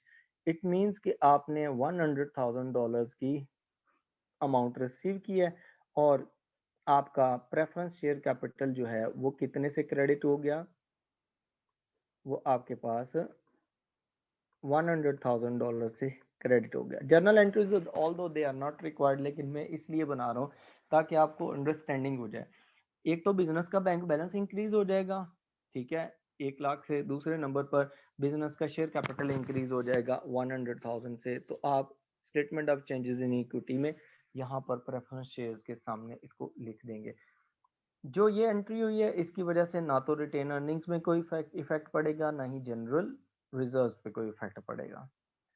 उसके बाद उसने नेक्स्ट कहा है, उसने कहा the following information relating to the Galloway limited is available. क्या था, प्रॉफिट आफ्टर इंटरेस्ट, क्योंकि इस क्वेश्चन में ना टैक्स नहीं दिया हुआ, ठीक है, टैक्स नहीं दिया हुआ, तो उसने प्रॉफिट आफ्टर इंटरेस्ट दे दिया है। तो हम इसको यहाँ पर ही लिखेंगे कि हमारे पास जो नेट प्रॉफिट है, प्रॉफिट आफ्टर टैक्स है, वो कितना आया। हम उसको ज्यूम करते हैं कि हमारे पास प्रॉफिट आफ्टर टैक्स है, because tax is not given, that would be zero. तो प्रॉफिट आफ्टर इंटरेस्ट में से इसमें से आप टैक्स माइनस करेंगे तो वो जीरो अमाउंट ही आएगी, तो वो आपके पास टोटल 49,800 का प्रॉफिट आफ्टर टैक्स आएगा। तो हम एज इट इज इसको लिख लेते हैं। अब देखें जो प्रॉफिट होता है ना फॉर द ईयर वो रिटेन्ड अर्निंग्स में जाके ऐड हो जाता है। वो कहाँ जाके ऐड हो जाता है? रिटेन्ड अर्निंग्स में।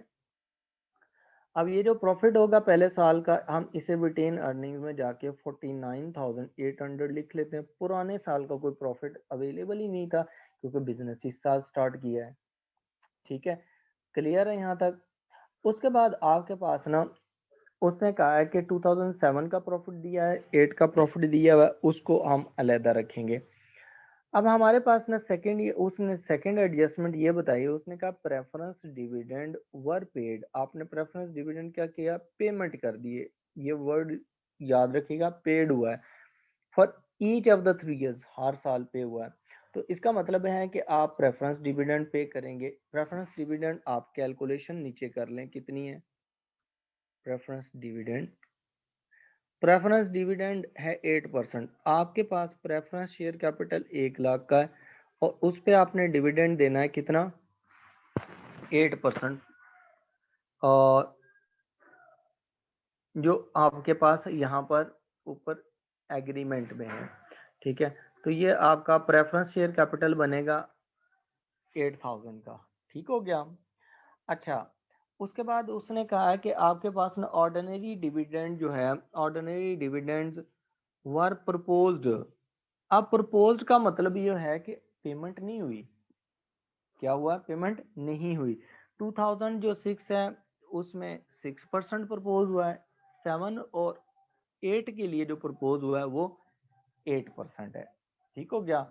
तो जो प्रपोज डिविडेंड होता है उसकी पेमेंट नहीं, उसको आप यहाँ पर statement of changes in equity में नहीं लिखेंगे, उसको सिर्फ आप डिस्क्लोजर देंगे। उसको क्या करेंगे? डिस्क्लोजर देंगे, नोट दे देंगे statement of changes in equity के नीचे। ठीक है, कि ये प्रपोज हुआ है। अब होता क्या है कि इसको हम क्यों नहीं ट्रीट करते? रीजन ये है कि हम इसे ट्रीट क्यों नहीं करते, वजह क्या है हम इसे यहाँ से statement of changes in equity में क्यों नहीं लेते, उसकी रीजन सुन लें। रीजन उसकी ये है कि जो डिविडेंड होता है ना, बेसिकली जो बोर्ड ऑफ डायरेक्टर्स होते हैं वो क्या करते हैं, कैलकुलेशंस वगैरह करके वो डिविडेंड प्रपोज करते हैं। प्रपोज जब हो जाता है वो डिविडेंड, वही प्रपोजल चला जाता है जो एनुअल जनरल मीटिंग होती है ना उसके अंदर। तो एनुअल जनरल मीटिंग के अंदर शेयर होल्डर्स आते हैं, वो उस प्रपोजल को कंसीडर करते हैं और उस प्रपोजल को जो है वो एक्सेप्ट करते हैं या रिजेक्ट कर देते हैं। ठीक है, कौन करते हैं? Share holders. जैसे कि 2006 में 6% उन्होंने कहा है कि हम ऑर्डिनरी डिविडेंड प्रपोज किया है कि हम देना चाहते हैं 2006 के लिए। 31 दिसंबर को अकाउंट्स क्लोज हो गए। अब मीटिंग होनी है अगले साल जाके, मार्च में जाके, तकरीबन 2-3 महीने बाद होती है एजीएम। वो लीगल एक टाइम पीरियड होता है, उसके मुताबिक होती है। तो वो 2007 में जाके उसकी अप्रूवल होगी मीटिंग में, और उस अप्रूवल के बाद क्या होगा कि पेमेंट होगी। इसलिए 2006 में उसको सिर्फ प्रपोज किया गया। हो सकता है कि मीटिंग में जाए तो डायरेक्टर्स रिजेक्ट कर लें, इसलिए हम statement of changes in equity में उसे माइनस नहीं करेंगे। ठीक है, उसकी कोई ट्रीटमेंट नहीं करेंगे प्रपोज डिविडेंड की। इसी तरह जो 7 में प्रपोज होगा उसको 2007 में हम नहीं लिखेंगे बल्कि 8 में जाके उसको हम लिखेंगे, लेकिन प्रेफरेंस डिविडेंड हर साल पे करना है। उसके बाद उसने कहा है कि आपके पास जो डायरेक्टर्स हैं ना, directors also decided to transfer to general reserves. उन्होंने कहा, डायरेक्टर्स ने कहा कि जनरल रिजर्व्स में ट्रांसफर करें 8,000 इन 2006। प्रॉफिट आफ्टर टैक्स के बाद आपने ट्रांसफर कर देने, transfer to general reserves. General reserves में आप अमाउंट ट्रांसफर करेंगे। अब ये जो ट्रांसफर होगा ये देखें कितनी अमाउंट है। उसने कहा 2006 में आपने ट्रांसफर करने हैं 8,000, तो रिटेन अर्निंग में से इसे माइनस कर लें और इसे जाके जनरल रिजर्व में 8,000 लिख दें, ऐड हो जाएगा। ठीक है, जनरल रिजर्व्स आपके इंक्रीज हो गए, आपकी रिटेन अर्निंग्स जो है वो रिड्यूस हो गई। ओवरऑल इक्विटी पे कोई इम्पैक्ट नहीं पड़ा। अगर हम यहाँ पर टोटल का कॉलम बनाते हैं ना, टोटल का, तो हमारे पास जो बैलेंस है, ओपनिंग बैलेंस, वो जीरो है, कुछ भी नहीं है। जो आपने 2 तरह के शेयर्स इश्यू किए हैं उसका बैलेंस है $400,000, वो आ गया। आपके प्रॉफिट जो हैं वो भी आपके टोटल में भी इंक्रीज होंगे, रिटेन अर्निंग्स में भी इंक्रीज हो जाएंगे, ऐड हो जाएंगे। जो रिटेन अर्निंग से जनरल रिजर्व में पैसा गया, क्योंकि वो ऐसे ही है कि आप एक पॉकेट से पैसे निकाल के दूसरी पॉकेट में डाल रहे हैं, आपके पास तो प्रॉपर्टी उतनी रहनी है, आपके पास तो कैश उतनी रहनी है, तो बिजनेस की इक्विटी चेंज नहीं होती इस ट्रांसफर की वजह से। सिर्फ इक्विटी का आइटम एक आइटम से कम हो रहे हैं, रिटेन अर्निंग्स कम हो रही है और जनरल रिजर्व में पैसे ट्रांसफर हो जाते हैं। अब यहाँ पर क्या होगा कि टोटल पे कोई इम्पैक्ट नहीं पड़ेगा। अब हम उसके बाद लिखेंगे प्रेफरेंस डिविडेंड पेड। अब आपने ये याद रखना है कि ये वर्ड में यूज कर रहा हूँ पेड, कि हमने 2006 में प्रेफरेंस डिविडेंड कितना पे किया है। तो प्रेफरेंस डिविडेंड जो पेड है 2006 में, वो हमने पेमेंट करनी 8000 की। तो ये 8000 हम क्या करेंगे, माइनस करेंगे रिटेन अर्निंग्स में से और माइनस कर देंगे टोटल के कॉलम में से, क्योंकि प्रॉफिट बिजनेस के अंदर से पैसा चला जाएगा जब पेमेंट होगी। ठीक हो गया। तो इक्विटी भी उससे कम हो जाती है।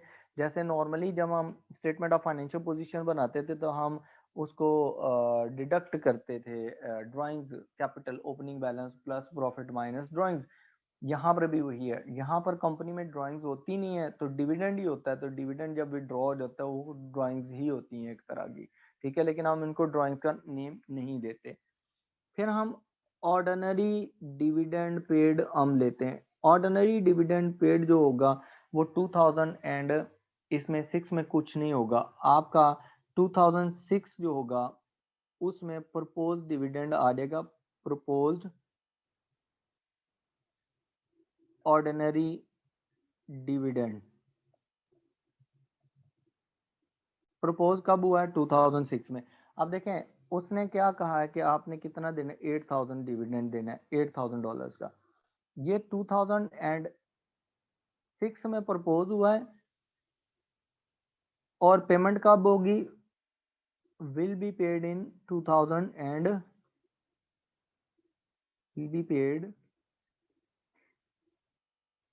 इन 2007। 2007 में उसकी पेमेंट होगी। इसका मतलब है कि यहाँ पर ऑर्डिनरी डिविडेंड पेड जो है वो कोई अमाउंट नहीं आएगी। ठीक हो गया। अब ये सारी एडजस्टमेंट करने के बाद ना आपने 2006 के अकाउंट्स जो हैं उनको कर देना है क्लोज। ठीक है, तो 31 दिसंबर जो है ना वो 2020 को बैलेंस कैरी डाउन निकाल लेंगे। बैलेंस कैरी डाउन कितना आ गया है, ये आपका ordinary share capital $300,000, preference share capital $100,000 का। आपके पास जो कैपिटल कितना, रिटेन अर्निंग्स कितनी रह गई हैं, आपके पास रिटेन अर्निंग्स थी टोटल 49,800 की, और उसमें से आपने क्या किया, 800 एक माइनस कर लिया और 8000 एक माइनस किया और दूसरा डिविडेंड जो पे किया, तो रिमेनिंग आपके पास आ गए 33,800 के आपके पास रिटेन अर्निंग्स आ गए। इसी तरह जनरल रिजर्व्स टोटल 8000 के क्लोजिंग बैलेंस आ गया। अब हमारे पास हम टोटल में देख लेते हैं कि हमारे पास टोटल कितना आ रहा है, 441,800 ये आपके पास टोटल कैपिटल आ रहा है। अब आप इसकी कैलकुलेशन वर्टिकली करें टोटल के कॉलम की, या आप हॉरिजॉन्टली कर लें, दोनों में कैलकुलेशन ये सेम आएगा। आप चाहे कैलकुलेशन हॉरिजॉन्टल करें चाहे वर्टिकल करें। ठीक हो गया, इज दैट क्लियर। ठीक है। अब सेकंड ईयर की statement of changes in equity जब आप बनाएंगे ना, तो आपने क्या करना है, जो बैलेंस ब्रॉट डाउन आएगा ना वो आपने यहाँ से आगे शुरू करना है। ठीक है, for 2007 statement of changes in equity. ठीक है गया। आपने 1 जनवरी 2007 का बैलेंस लेना है, बैलेंस ब्रॉट डाउन। उसमें आपका ordinary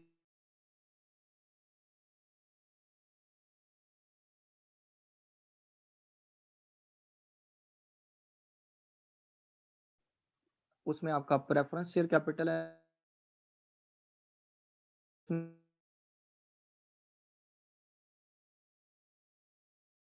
share capital 100,000 preference share capital 33,800 retain earning 8,000 के आपके जनरल रिजर्व टोटल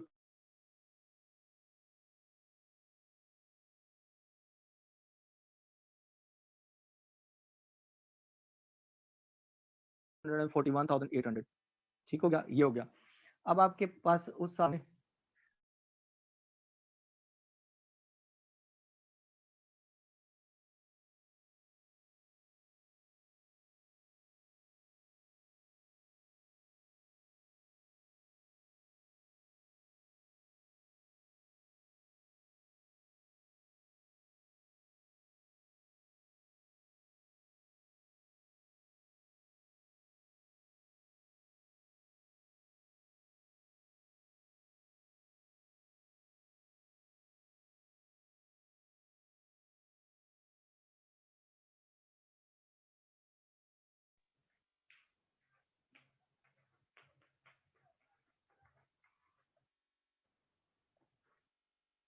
अच्छा यहाँ तक क्लियर है। आपने इसके आगे ना फिर बाकी सारा पैटर्न सेम ही ऊपर वाला यूज करना है जो मैंने ऊपर यूज किया है कि आपने प्रॉफिट आफ्टर टैक्स से स्टार्ट करना है, वो उसमें ऐड कर देना है, दूसरे साल का प्रॉफिट आ जाएगा।